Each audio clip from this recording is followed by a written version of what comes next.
வணக்கம். இந்த நாளில் சின்ன சின்ன வெளிச்சங்களில் இன்னொரு புதிய சிந்தனையை தெரிந்து கொள்வோம்.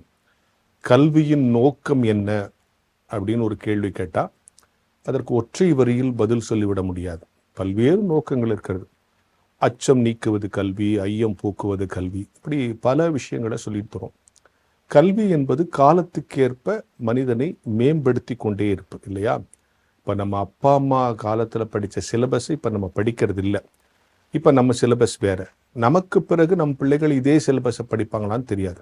ஆனால் கல்வி என்கிற அந்த பேசிக் மனிதனுக்கு தேவை.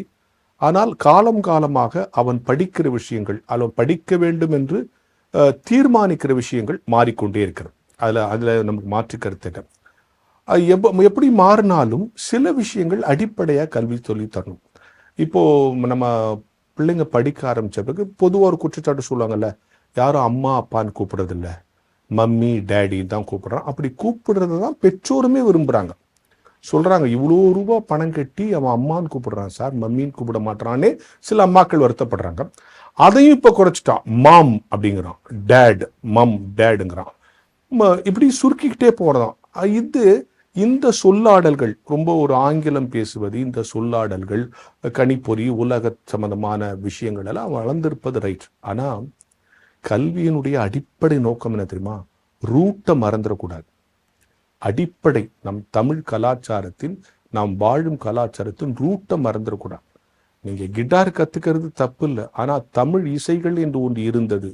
நீ பல விஷயங்களை நீங்கள் அன்னன்னை கற்றுக்கிட்டாலும் நம்மளுடைய வேர் என்ன, நம் வேரை அறியாமல் இருக்கக்கூடாது. ஆக கல்வியினுடைய நோக்கங்களில் ஒன்று ரூட்டை சொல்லித்தர. அண்மையில் ஒரு பள்ளிக்கூடத்திற்குள் பேச போயிருந்த போது, அந்த பள்ளிக்கூடத்தில், அது ஒரு ஆங்கில பள்ளிக்கூடம் தான், மெட்ரிகுலேஷன் பள்ளிக்கூடம் தான், ஆனால் அவர்கள் தமிழ் இசையை நாங்கள் வளர்ப்பதற்கு இவ்வளவு செலவு செய்கிறோம், இங்கே பிள்ளைகள் வணக்கம் என்று தான் சொல்ல வேண்டும், குட் மார்னிங் அந்தவெல்லாம் கிடையாது, ஆசிரியர்களை பார்த்தா வணக்கம்னு சொல்லணும், அது அந்த மொழி படிக்கும்போது படிச்சுக்கலான்னு சில மெட்ரிகுலேஷன் ஸ்கூல்லே வச்சுருக்காங்க.